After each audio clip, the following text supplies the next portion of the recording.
오늘 우리 주시는 우리 하나님 말씀은 요한복음 1장 40절에서 42절입니다.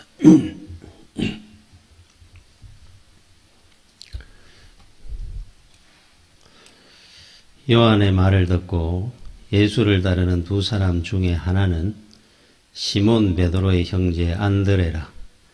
그가 먼저 자기의 형제 시몬을 찾아 말하되 우리가 메시아를 만났다 하고, 메시아는 번역하면 그리스도라. 데리고 예수께로 오니 예수께서 보시고 이르시되 네가 요한의 아들 시몬이니 장차 게바라 하리라 하시니라. 게바는 번역하면 베드로라. 아멘. 하나님께서 우리를 평가하는 기준이 있습니다. 이게 우리가 보는 기준, 하나님이 보시는 기준이 다른 점이 있어요. 세상적인 기준과. 우리는 저 사람이 얼마나 많이 가졌느냐, 뭐 이런 세상적인 조건을 가지고 그 사람을 평가합니다. 집이라든지 뭐 이런 걸로.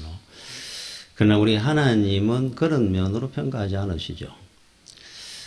평가 기준에 대해서 예수님이 비유를 말씀을 하셨는데 바로 달란트 비유입니다. 마태복음 25장에 14절 15절부터 이렇게 나옵니다.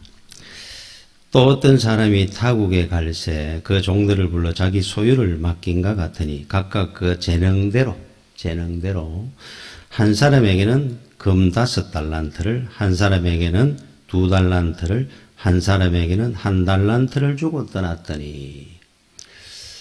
자, 우리가 재능이 있습니다. 어떤 사람은 참 여러 가지로 머리가 이렇게 뛰어난 사람들이 있어요. 어떤 사람은 손재주도 있고, 이거를 세상적으로 우리가 보면은 능력을, 재주나 능력을 재능이라 그러고, 이걸 하나님의 영광을 위해서 헌신할 때 쓰면 은사라 그럽니다. 자, 이런 재능대로, 이렇게 태어날 때 하나님께서 각기 다르게 주셨다는 거예요. 다 다릅니다, 재능은. 그런데 재능이 좀 더 많은 사람이 있고 없는 사람이 있습니다. 거기에 대해서 이제 하나님께서 어떻게 평가할 거냐 하는 겁니다. 그러면서 나중에 이제 평가를 받는 1달란트 재능을 준 사람한테 악하고 게으른 종아 구중을 하시고, 5달란트를 준 재능을 준 사람에게는 착하고 부지런한 종이라고 칭찬을 하는 겁니다. 그래서 28절부터 30절까지 그에게서 그 1달란트를 빼앗아 10달란트 가진 자에게 주라. 무릇 있는 자는 받아 풍족하게 되고 없는 자는 그 있는 것까지 빼앗기리라. 이 무익한 종을 바깥 어두운 데로 내쫓으라. 거기서 슬피 울며 이를 갈리라 하니라. 야, 이거는 세상 논리와 비슷한 거 아니냐 이런 생각이 들기도 합니다. 빈익빈 부익부. 그런데 하나님께서 지금 평가하는 거는 1달란트 가진 사람한테 10달란트 요구한 적이 없습니다. 이게 중요한 거예요.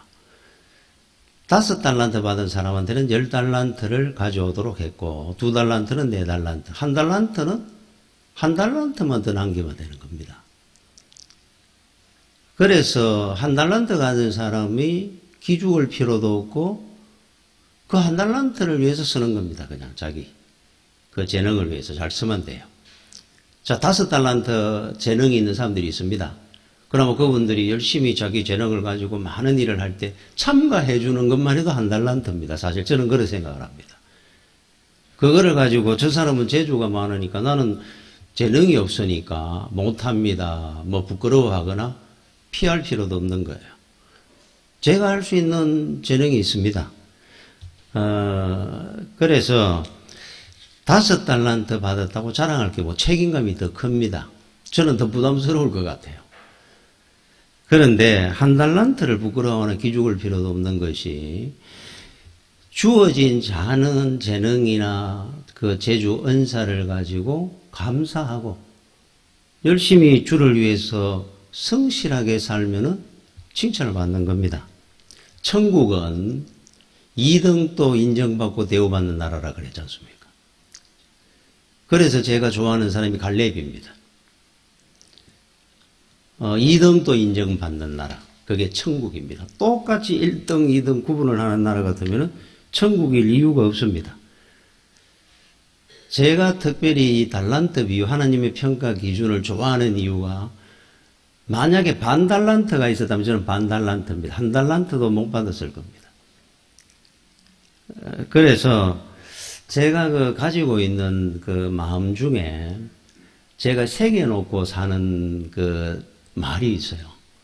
제가 어릴 때부터, 이게 중고등학교 때부터 들었던 거, 그 당시에는 몰랐죠. 제가 이제 목회를 하면서 점점 이게 제 인생 방침처럼, 생각하는다. 여러분들한테 여러 번 제가 말씀을 드렸는데, 제가 어릴 때 한번 저는 잘하는 게 하나도 없었으니까. 모든 면에 운동이고 뭐, 그래서 집에 와서 어머니한테 한번 불평을 했죠. 나는 왜 잘하는 게 하나도 없느냐. 어떤 애들은 공부를 뭐 운동을 잘하든지 뭐가 있는데, 그랬더니만 어머니가 그때 걱정하지 마라. 하나님이 뒤로 돌아가면 네가 1등 한다. 뒤 가다가 처져가지고 가다가 뒤로 돌아가면 제가 1등이라는 거예요. 그 당시에는 어머니가 그 말씀을 하실 때 저기 마음이 상했습니다. 사실은.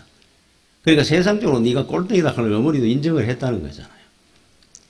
그런데 말씀을 하면서 아브라함부터 야곱이든 요셉이든 다윗이든 전부 뒤로 돌아 1등 했는 사람들이야. 그러는 거예요. 다윗이 골리앗을 이긴 거라든지. 그건 세상 조건으로 싸운 게 아니지 않습니까? 아브라함은 여러분 85세 이스마엘을 낳았습니다. 그때까지 자기 낳은 자식이 없었습니다. 정통적인 자식은 100세에 낳았어요. 그 당시에는 자식이 힘이고 재산이고 능력입니다. 자식이. 다른 지킬 방법도 없지 않습니까? 자기 자신을. 자식들입니다. 그런데 그때까지 자식이 없었다는 것은 어떻게 보면 세상적으로 좀 나오자 같은 사람이에요. 저 애들 때문에 얼마나 많았습니까? 형제들이. 그 사람이 뒤로 돌아 1등 해가지고 믿음의 조상이 됐다는 겁니다. 그래, 이 말은 다른 말로 하면은 은혜 없으면 너는 꼴등이다 이 말입니다. 은혜 못 받으면 너는 지금이나 영원한 꼴등이 될 거다. 은혜 받으면 너도 얼마든지 1등 될 수 있으니까 걱정하지 마라. 이 말이에요. 그래서 저는 그때 들은 말을 잊어버렸다. 목회를 하다가 늘 생각을 합니다. 나는 뒤로 돌아 1등 할 수 있는 사람이니까 은혜 떨어지면 죽는다. 그걸 내 마음에 늘 인생의 방침처럼 새겨놓고 있습니다. 제 모토입니다. 두 번째, 여러분들이 흔히 듣는 말 중에 이런 말이 있죠. 머리가 나쁘면 손발이 고생한다고. 그거는 제 목회 방침입니다, 이게. 그래서 저는 그렇게 늘 생각을 합니다. 머리가 나쁘면은 몸으로 때우자. 이게 제 목회 방침입니다. 성실하게 무조건 교회라도 열심히 잘 지켜보자. 그래서 오늘까지 왔습니다. 이 두 가지는 내 마음속에 늘 새겨놓고 삽니다. 머리가 나쁘면 몸으로 때워야 된다. 자, 세상적으로 성공해도 하나님 앞에 실패한 인생이 있고 세상적으로 실패해도 하나님 앞에 성공한 인생들이 있습니다. 세상적인 기준과 다르다는 뜻이에요. 그 예로 주님께서 부자와 거지 나사로 비유를 한 겁니다. 우리는 예수를 믿으면 늘 그런 생각을 합니다. 우리 기도 제목이고 이 땅에서도 편안하게 잘 살다가 천국 가가 영원히 편안하게 잘 살고 싶어요. 한 번도 고생하고 이렇게 안 살고 싶습니다. 그게 우리 늘 기도 제목, 우리 소망입니다. 그런데 우리 주님께서 그 비유를 하신 이유는 이 땅에서 다 손해보고 꼴등이 되고 거지로 살아도 사도 바울은 다 내놨잖아요. 그래서 천국에 가서 네가 인정받고 1등이 되는 인생이 되도록 살아라. 영원히 복을 받으라. 그게 훨씬 더 유익하다. 100년 사는 영원을. 지금보다 영원을 선택해라 하는 비유거든요. 그래서 하나님 앞에 여러분들이 인정받는, 평가받는 쪽으로 사는 것이 영원히 복된 겁니다.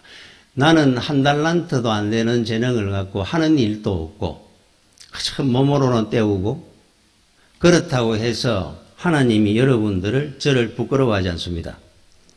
저는 분명히 압니다. 하나님은 만물보다 저를 더 사랑하시고 하나님은 절대로 나를 부끄러워하지 않으신다. 라는 것을 저는 압니다. 이게 믿음이라고 저는 생각합니다. 여러분들을 자랑스러워합니다. 하나님은. 여러분 우리나라 일본에서 전설적인 야구 선수가 있죠. 일본으로 귀화하지 아니하고. 그래서 귀화만 하면은 연봉이라든지 모든 조건이 다 좋아지는데. 그래서 그분이 바로 장훈 선수입니다. 이분이 집에 와가지고 어머니한테 그 이야기를 했다 그러지 않습니까? 내가 일본으로 귀화만 하면은 내가 얼마든지 좋은 조건으로 야구를 할 수 있는데 어머니가 하도 반대를 내가 귀화를 안 하다 보니까 야구하기도 이렇게 힘이 듭니다. 그러면서 갈등을 하니까 어머니가 딱 한마디로 두 말도 안 하시고 야구를 그만두면 될 거 아니냐. 참 훌륭한 분입니다. 이분은 지금도 귀화하지 않았습니다. 이분이 한창 전성기 때 상대방 구장에 가서 야구를 하니까 그 사람들이 싫을 거 아니에요. 하도 잘 치니까. 그래서 조센직은 가라고, 조센직은 그 나라로 가라 하고 막 야유를 합니다. 그럴 때 이 사람이 유명한 일화가 있죠. 타석에 들어서면서 관중들을 향해서 나는 조센직이다 그러면서 처가 홈런을 쳤답니다. 그분은 한 번도 자기가 한국인임을 부끄러워하거나 기죽지 않았습니다. 자기 환경과 조건의 그 담장을 넘겨버렸습니다. 얼마나 자랑스럽습니까? 우리도 마찬가지입니다. 우리 하나님의 자녀들입니다. 영원을 얻어가 사는 우리가 세상적인 어떤 조그마한 조건이나 환경에 의해서 그거 가지고 우리가 기가 죽고 열등의식을 가진다는 자체가 그건 하나님 앞에 불충입니다. 재능이 부족하면 어떻습니까? 하나님이 나와 함께 하시는데 하나님이 영원한 내 편이신데 얼마든지 우리는 극복할 수 이길 수 있고 하나님께서 그래서 우리한테 이미 결정해놓은 사안이 하나 있어요. 이런 것들을 보더라도 절대로 흔들리거나 넘어지지 말고 낙심하지 말라고. 이사야 50장 7절에 주 여호와께서 나를 도우심으로 내가 부끄러워하지 아니하고 주님이 나를 도우는데 내가 어떤 환경과 조건이 좀 부족하다고 해서 왜 부끄러워하겠습니까? 내 얼굴을 부싯돌같이 굳게 하심으로 내가 수치를 당하지 않을 줄 아노라. 우리는 수치당하는 인생이 아닙니다. 지금 조금 떨어졌습니까? 지금 부족한 조건이 있습니까? 상관없이 우리는 결국 승리할 겁니다. 주께서 우리를 존귀한 자로 세울 겁니다. 장훈 선수도 안 흔들리는데 하나님의 자녀된 우리가 하나님이 나를 부끄러워하지 아니하시는데 늘 자랑스러워 하시는데 사랑하시는데 우리가 무엇 때문에 세상 앞에 수치를 당하며 부끄러워하고 살겠습니까? 서울의 어느 대형교회 목사님 아들이 고등학교 졸업하면 수능 시험을 친 겁니다. 성적이 안 좋았던 겁니다. 그러니까 이제 본인 생각에 부담이 컸겠죠. 아버지는 저렇게 유명한 대형교회 목사인데 자기가 누를 끼쳤는 것 같고. 그래서 그 아버지한테 이제 문자, 메시지를 보냈더랍니다. 아버지, 아빠, 제가 부끄러우시죠? 한 줄이 다 왔더라 그래요. 그래서 그 아버지 목사님이 답장을 보냈답니다. 세상에 자식 부끄러워하는 아빠가 어디 있느냐? 공부를 좀 잘했으면 좋겠다는 거지. 그렇다고 공부 잘하면 내 아들이고 공부 못하면 남의 아들이냐? 그리고 난 네가 분명히 훌륭한 인생을 살 줄로 믿는다. 내 아들 화이팅 해가 보냈답니다. 자식 부끄러워하는 부모도 있습니까? 그가 어떤 삶을 살든 내 자식은 믿죠. 그치? 자식들이 부모를 오해할 때가 많습니다. 김수환 추경이 절두산 가톨릭 성지 교육관 입구의 현판에 직접 선 글이 붙어 있다고 그랬죠. 그리스도는 당신만을 믿습니다. 라고. 하나님은 하나님의 자녀를 믿습니다. 내 자식을. 자식을 부끄러워하는 부모가 어디 있습니까? 그래서 저는 그 하나님을 나를 언제까지나 아무리 부족해도 한 달란트 인생이라도 믿고 계신다고 나는 믿습니다.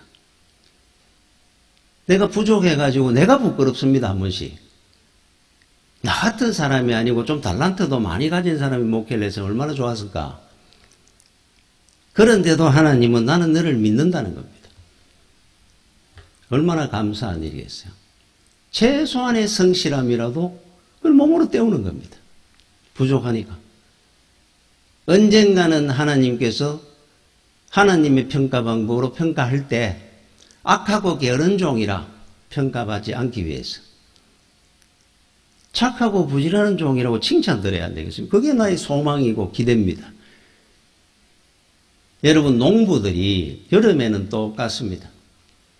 그늘에 쉬고 놀았던 사람이나 열심히 땀 흘리고 일한 사람이나, 그런데 때가 되면은, 가을이 되면은 풍성하게 수확하는 농부가 있고 아무것도 거둘 것이 없는 농부가 드러납니다. 지금은 열심히 좀 더 남보다 더 한다고 해서 표가 덜 납니다. 뭐 별 차이 없는 것 같습니다. 더 하나 덜 하나 좀 놀러 다녀가면서 신앙생활을 하든지 안 하든지 그거는 모릅니다. 언젠가는 때가 되면 다 드러납니다. 저 김사만 목사님이 자주 하는 간증 중에 집이 너무너무 가난했다는 겁니다. 친척 중에 예수 믿는 사람뿐만 아니라 그 동네에 예수 믿는 사람이 교회도 한 20리 떨어지고 이런 동네에서 예수 믿는 자기 집밖에 없었다. 그래 어머니가 신앙생활을 잘 하셔가지고 어머니하고 늘 교회를 다닙니다. 김사만 목사님 초등학교 뭐 5학년인가 4학년 때부터 새벽종을 쳤다 그래요. 그 당시에 뭐 초종, 재종 막 이래 칠 때 그 키가 작아가지고 이래 매달려 올라가가지고 달리가지고 이래 쳤다 그럽니다. 그거를 고등학교 졸업할 때까지 쳤다 그래. 신학할 때까지. 하루도 안 빠지고. 그러니까 얼마나 성실하게 참 교회 생활을 했습니까? 어머니하고. 털 교회에서 봉사하고. 그런데 제일 힘들었던 것 중에 하나가 뭐냐. 동네 사람들이나 친척들이 늘 그런 말을 했다 그래요. 저 예수 믿는데 왜 저렇게, 제일 가난했으니까, 동네에서. 예수 믿는다고 그러면 왜 저렇게 자들은 가난하게 사는데? 왜 저렇게 못 사느냐고. 예수 믿으면 복 받고 잘 살아야 되는 거 아니야? 그 소리를 너무 많이 들었다 그래요. 그게 제일 부끄럽고 하나님 앞에 죄송스러웠다 그럽니다. 그럼 방법이 없으니까, 뭐 땅 한 마시기도 없으니까. 그런데 때가 되면은 감찰하시는 하나님께서 다 평가를 합니다. 이 땅에서도 평가하실 때가 있고 천국 가서도 합니다. 심은 대로 반드시 거둘 때가 오도록 해요.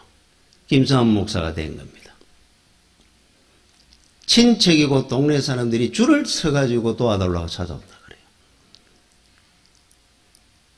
지금 여러분들이 살면서 일어나는 이 일들에 또 내 모습을 보면은 낙심할 것밖에 없습니다. 그러나 하나님을 생각하면은 우리는 얼마든지 기대와 소망을 버리지 않고 승리할 겁니다. 제일 중요한 거는 하나님 앞에 인정받고 쓰임받는 거예요. 사람 눈치 볼 필요가 없는 것이 얼마나 유익하고 스트레스 안 받는 일입니까? 하나님 눈치만 보면 되니까 우리는. 하나님께서 내 인생의 주인이 되면은 세상에 그보다 복된 건 없습니다. 분명히 이사야가 말씀한 것처럼 우리는 승리하고 존귀한 자 될 겁니다. 그래서 저는 우리 아이들, 우리 자녀들, 청년들이 그래 보면은 그 아이의 재능이 얼마나 있다 없다를 떠나가지고 나는 무조건 소망과 기대를 갖고 봅니다. 무조건 쟤들은 앞으로 존귀하고 잘 살 거다. 이 땅에서뿐만 아니고 영원히 복된 길을 갈 거다. 그래서 저는 결혼 주례날 한 가지 예수 믿으면 행복하다 이 말만 합니다. 영원히 행복할 겁니다. 그 두 아들을 둔 아버지가 있었다 그래요. 부자입니다. 그런데 어느 때가 돼가지고 유산을 물려줍니다. 큰아들에게 유산 반을 물려줬어요. 재산의 반을. 그런데 둘째 아들한테는 유산을 안 물려주는 겁니다. 이 둘째 아들이 불평을 합니다. 왜 똑같이 공평하게 해주지 않느냐고.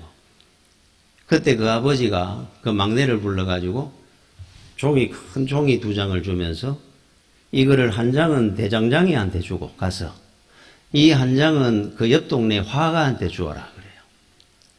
주고 오너라 그랬습니다. 그래서 그 막내 아들이 큰 종이 2장을 들고 첫째 대장장이 집에 하나 갖다 주고 화가 집에 갖다 줬습니다. 집에 돌아가 아버지 갖다 주고 왔습니다. 대장장이가 그 종이를 어떻게 쓰더냐.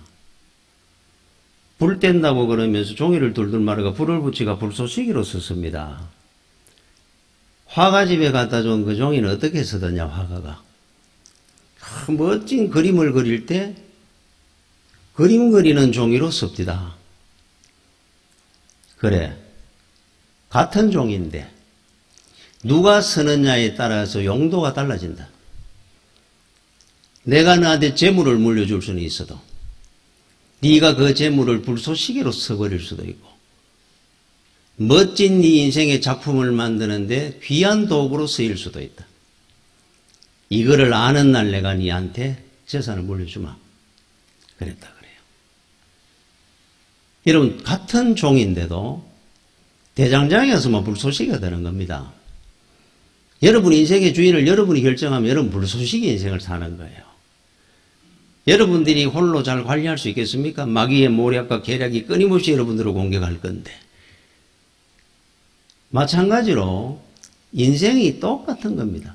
하나님이 여러분 인생의 주인이 되면 멋진 작품을 만들어 가는데 하나님 나라에 귀한 도구로 쓰일 겁니다.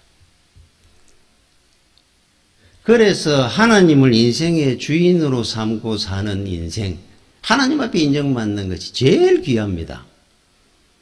그것만 의식하면 돼요. 예수를 믿으면. 하나님이 나를 어떻게 아시고 어떻게 평가하실까? 하나님 앞에 인정받으면 여러분 최고의 작품에 쓰임받는 하나님이 계획한 작품들이 있습니다. 세상에.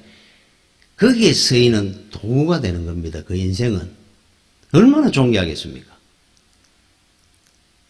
제가 오늘 읽었던 우리 본문입니다. 요한복음 1장 42절에 다시 한번 읽어보겠습니다. 데리고 예수께로 오니 예수께서 보시고 이르시되 네가 요한의 아들 시몬이니 장차 게바라 하리라. 게바는 번역하면 베드로라. 게바 반석. 하나님 나라에 너는 앞으로 반석이 될 것이다. 그럽니다. 여러분 우리가 잘 아는 것처럼 지금 내 모습이 중요한 것이 아니로 앞으로 내 모습이 중요합니다. 앞으로가. 그런데 우리가 베드로를 잘 압니다. 늘 실수하고 무식하고 심지가 이렇게 굳지 못하고 그 베드로를 지금 주님께서 처음 보시면서 하신 말씀이에요.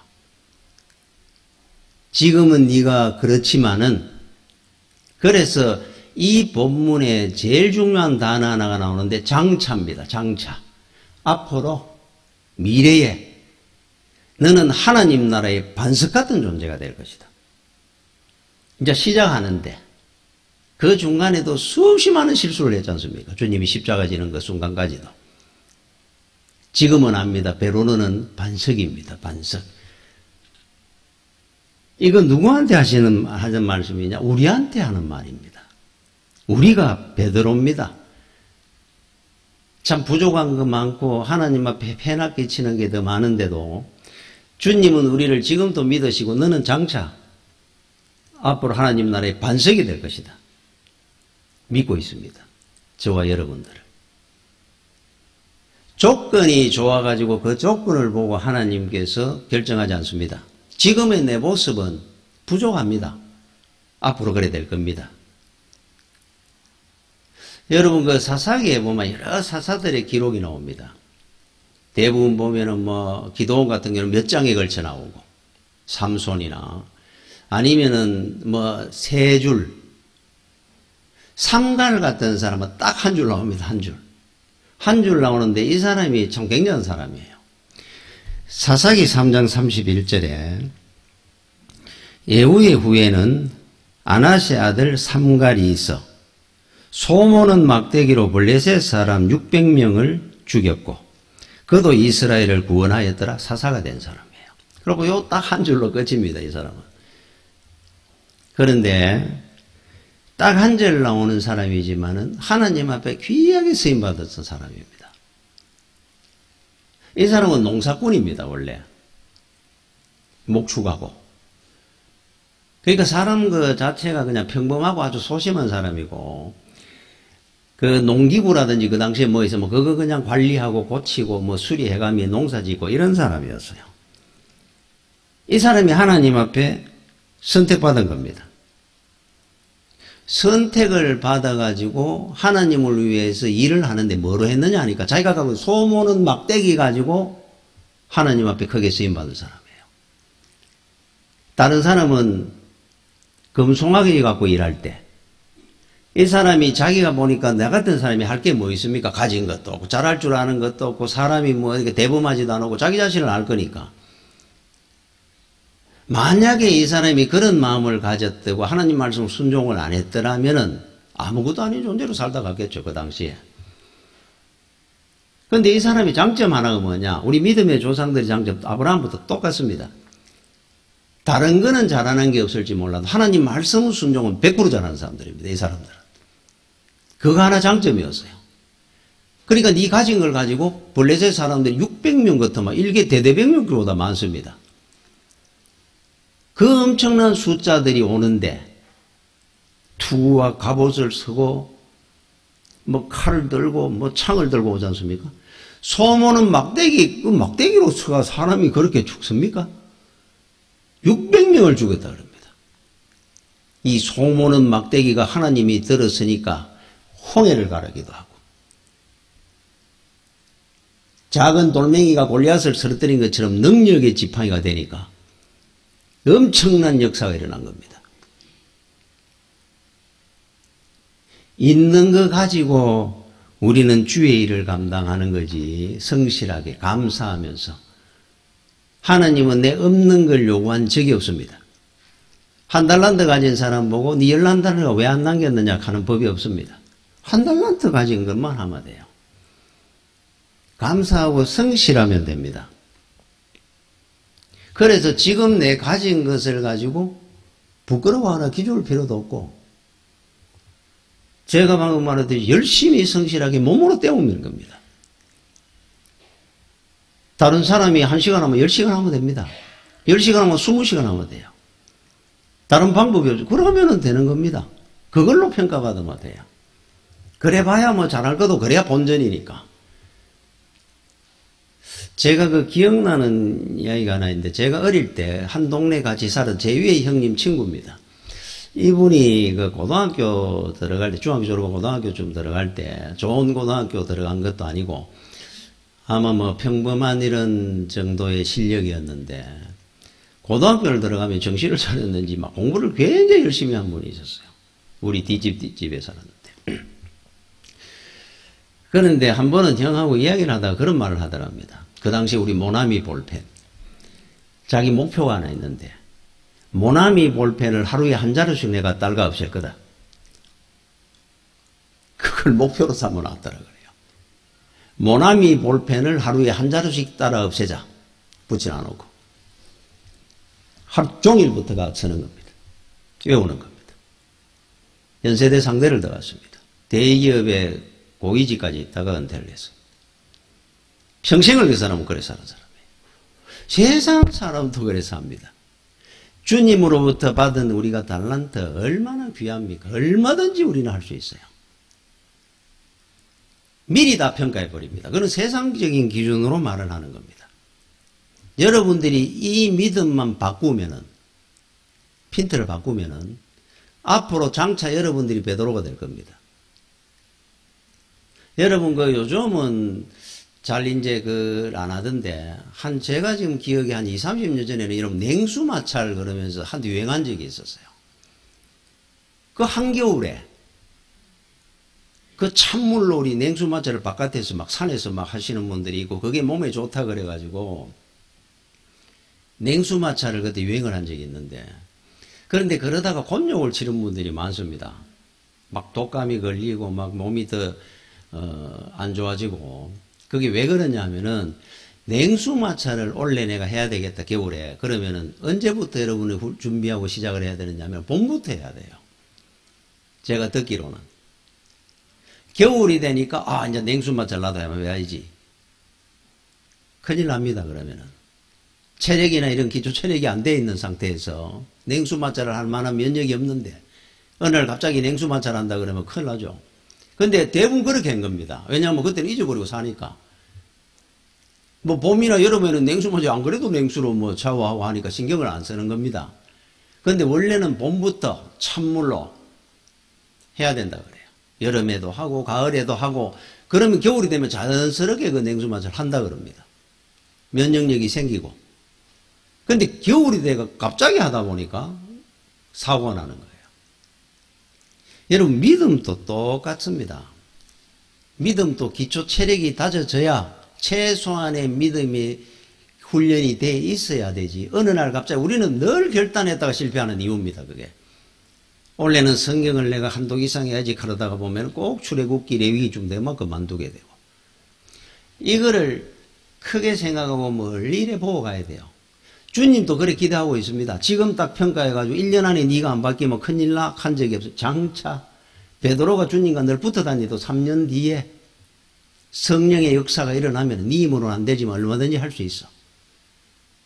그 기대대로 베드로가 되지 않습니까? 지금 여러분들이 지금 결단하셔야 되는 거예요. 결단을 미루지 마라 하는 거예요. 지금 결단한다고 오늘 바로 되는 것도 아닌데. 지금부터 여러분들이 결단하고 그 믿음을 가지고 사시면은 앞으로 5년, 10년 뒤에 많은 사람들이 여러분을 신앙을 보고 깜짝 놀랄 날이 올 겁니다. 달란트가 중요한 것이 아니라 야, 저 사람의 신앙이 저렇게 깊었구나 확인될 날이 올 겁니다. 여러분 그 전라도 그 순천에 지금은 이제 소천하셨습니다. 오래전의 이야기인데 순천중앙교회라고 있는데 그 교회의 목사님 나덕한 목사님이라는 분이 계셨어요. 이분이 그 여순 반란 사건 때 거기 뭐 어떻게 상황은 정확한 그 내용은 뭐 안 나왔으니까 그래. 이분이 뭐 연루가 됐든지 어떻게 됐든지 간에 이제 시골에 가가지고 피해가 숨어가 있는데 이웃 사람이 신고를 하는 바람에 이제 붙들린 겁니다. 그때 이제 뭐 빨갱이로 붙들려가지고 그래 이제 붙들려가지고 어느 이제 갇혀 있는 겁니다. 어느 그 지하실 어느 건물에 이제 다 뭐 수십 명 뭐 이렇게 붙들리가 있는데 그런데 저녁 낮에 대위 한 사람이 젊은 대위 한 사람이 문을 열고 들어오더니만은 여기 목사 새끼 어디 있어? 그러더라는 거예요. 그 사람들이 쭉 앉아가 전부 이제 이래 앉아가 있는데 그 당시에는 뭐 잘못하면 다 총살당하고 할 때니까 어디 있어? 빨리 나와! 그러는데 일어나지를 못하겠더라 그래요. 이래 주위에 보니까 아는 사람이 아무도 없습니다. 가만히 고개 숙이고 있었다 그래요. 그러니까 서너 차례 소리를 지르면서 안 나와! 그러고 하는데 숨어 있었는 겁니다. 그 사람이 나오고 난 뒤에 하나님이 묻더라는 겁니다. 너 목사잖아. 너 왜 가만히 있냐? 저 사람이 목사를 찾는데 너 왜 숨어서 있는 거냐? 이분은 그 13살, 원래 고아였어요. 13살 때까지 고아원에 있다가 선교사 전도를 받아가 예수를 믿고 목사가 된 분입니다. 부모도 없습니다. 그냥 혈혈단신으로 이 사람이 사는 사람인데 숨어 있다가 넘어간 겁니다. 나를 부르는 거 보니까 죽이려고 그러는구나 싶어가지고. 죽는 게 그렇게 두려웠다 그래요. 한 2시간쯤 있는데 또 돌아왔더라 그래요. 이 악질분자 목사 새끼 어디 있어? 여기 있다고 내가 분명히 듣고 와서 빨리 나와 그러더라 그래요. 또 한 5분을 고개 팍 숙이가 있다가 야 도저히 숨어서 못 있겠더라 그래요. 그때 하나님께서 너 일어나야 되는 거 아니야? 너 목사인데 왜 숨어가 있는 거냐? 자꾸 하나님이 묻더라는 거예요. 그래서 덜덜덜 떨면서 손을 들은 겁니다. 빨리 나와! 끌려나간 겁니다. 이 악질분자 끌려나가니까 옆에 이제 부하들 보고 그러다 이 악질분자는 내가 처단할 테니까 따라오지 마. 권총을 빼드리면 걸어가 그러더라고요. 그 한 100m 숲속으로 들어가는데 다리가 후들후들 하면서 이제 끌리다간 겁니다.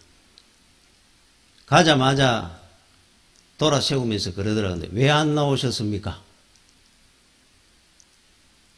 저도 예수님을 믿는 사람인데 안 그래도 어머니가 연락이 와가지고 거기에 목사님 한 분이 갔는데 어떻게든 구해드리라 그래가지고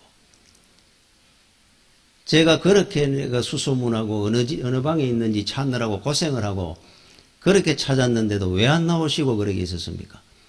얼마나 부끄럽던지 그 말에 가만히 고개를 숙이고 있으니까 공포탄을 2방 빵빵 쏘더니만 빨리 저 뒷길로 도망가라 하더래요.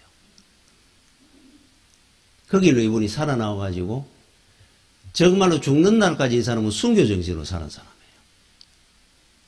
평생에 하나님 앞에 부끄러움만 가지고 살았다 그래요. 숨어 있었던 그 순간이 여러분 어떤 관계든 어떤 일이든 간에 여러분들은 장차 하나님 앞에 베드로처럼 쓰임받을 날이 반드시 올 겁니다. 저는 그 기대와 소망을 한 번도 버린 적이 없습니다. 제 주변에 있는 많은 성도들이 제가 깜짝 놀랄 정도로 신앙이 변화된 사람이 한두 사람이 아니고 야, 저 사람 믿음이 저 정도까지 됐었구나. 제가 놀랄 때도 있습니다.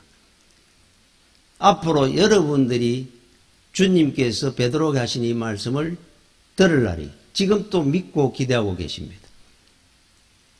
제가 좋아하는 찬송이 하나 있습니다. 여러분 그 찬송가 490장에 보면은 후렴에 이래 나옵니다. 나의 놀라운 꿈 정령남이 끼는 장차 크는 내 받을 편이 장차 지금까지 일어나는 이 모든 일들을 통합해서 앞으로 크는 내 받을 표들입니다. 지금 제가 겪는 이 모든 여러분들이 겪는 것이 과정일 뿐입니다. 장차 앞으로 그렇게 될 겁니다. 은혜로 바뀔 날이 곧 옵니다. 2절에 이렇게 나옵니다. 마음 괴롭고 아파서 낙심될 때 내가 내게 소망을 주셔서며 낙심될 때 옵니다. 내가 영광의 주님을 바라보니 앞길 환하게 보이도다. 나의 놀라운 꿈 정령남이 끼는 장차 큰 은혜 받을 편이 나의 놀라운 꿈 정령 이루어져 주님 얼굴을 배우리라. 세상 풍조는 나날이 변하여도 나는 내 믿음 지키리니 인생 살다가 죽음이 꿈 같으나 오직 내 꿈은 참되리라. 내 꿈은 참됩니다. 주를 위해서. 나의 놀라운 꿈 정령남이 끼는 장차 큰 은혜 받을 편이 나의 놀라운 꿈 정령 이루어져 주님 얼굴을 배우리라. 장차 우리는 큰 은혜 받고 주님 만날 날이 곧 옵니다. 제가 여러분들에게 꼭 하고 싶은 말이 있어요. 왜 우리가 오늘도 이렇게 살아있는 줄 압니까? 아직 하나님 앞에 우리는 설모가 있기 때문입니다. 여러분들이 있는 그 자리에 여러분들이 아직도 하나님이 보실 때 필요가 있기 때문에 그래요. 살아야 될 이유가 있기 때문에 하나님은 우리에게 생명을 오늘도 주신 겁니다. 살아야 될 이유가 있습니다. 살아야 될 일이 분명히 있습니다. 우리는 해야 할 말들이 있습니다. 주의 영광을 위해서. 그래서 우리는 살아있는 겁니다. 그 말들을 하라고 아랍의 테러 단체들은 그렇게 많은 인명의 피해를 주고 악랄한 일을 하고도 이거 우리가 했다고 드러냅니다. 서로. 자기가 했으면 자기가 했다 그럽니다. 우리는 얼마나 큰 은혜를 받고 살면서도 입을 다물었습니다. 마지막으로 우리한테 주께서 원하는 건 할 말이 있다는 겁니다. 아직 네가 해야 될 말이. 말을 하고 살아라는 겁니다. 아직 앞으로. 해야 될 일이 있고 필요가 있다는 겁니다. 설모가. 그래서 여러분들은 살아있는 거예요. 자, 그렇다면은 만약에 하나님께서 물으십니다. 나덕한 목사님한테 묻듯이 너는 왜 내가 세상에 너를 더 살려두었다라고 생각하느냐? 이유가 뭐라고 생각하느냐? 라고 하나님이 물으신다면 여러분들이 스스로 나는 이 이유 때문에 하나님께서 설모가 있어서 이 땅에 더 살려두고 있다고 나는 생각합니다. 라고 스스로 여러분들이 반문하시고 한번 써보십시오. 앞으로 내가 해야 될 일이 이 일을 내가 하게 하기 위해서 하나님께서 나를 살려주시고 복을 주고 계시는구나. 유언장 쓰듯이 한번 써보십시오. 분명히 여러분 자신들이 알 겁니다. 왜 하나님께서 오늘도 나를 살려두시고 계시는지. 설모가 있으니까. 50년, 30년 더 설모가 있다고 하나님이 결정하시면 그렇게 살리는 겁니다. 생명의 주인은 하나님입니다. 장차 여러분들은 반드시 하나님 앞에 설모 있는 인생으로 귀하게 쓰임받는 주의 성도들이 될 줄로 믿습니다. 기도하겠습니다. 아버지 은혜를 감사를 드립니다. 참 부족한 것밖에 없고 반달란트치도 안 되는 인생을 이렇게 널른 내 가운데 함께 하시고 지켜주시고 인도에 가시는 하나님의 그 사랑과 그 은혜를 다시 한번 기억을 합니다. 주님이 원하시는 길을 영광을 위해서 살아갈 수 있도록 믿음을 다하여 주옵시고 성령의 역사로 베드로에게 하신 말처럼 지금은 부족하지만 장차 하나님 나라의 귀한 반석이 되는 우리 믿음의 성도들이 될 줄로 믿습니다. 은혜 가운데 늘 함께해 주심을 감사를 드리옵고 예수님 이름으로 기도드립니다. 아멘.